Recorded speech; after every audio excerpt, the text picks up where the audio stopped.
Ay, umaga guys ay nag-rewind tayo ng speaker. Wow! Yan, at meron din tayong kun.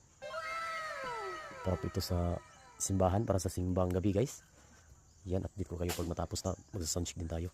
At mamayang hapon guys ay maglagay na tayo doon sa simbahan pag ma-okay na ito.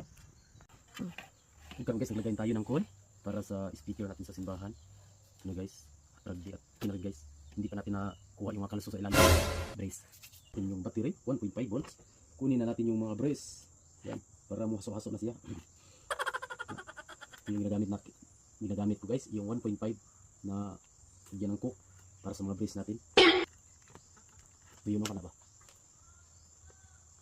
Kung karoon niya, haso-haso na ito, no? Kina, haso-haso na siya.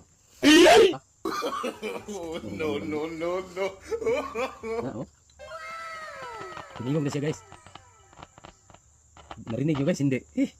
Ito na yun guys, tumingog din siya guys. Oh. Yan. Oh. Wow!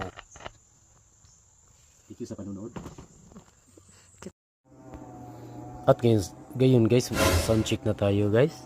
Gamit lang natin yung 3 auto concert. Sound check tayo. Bulyon tayo dito.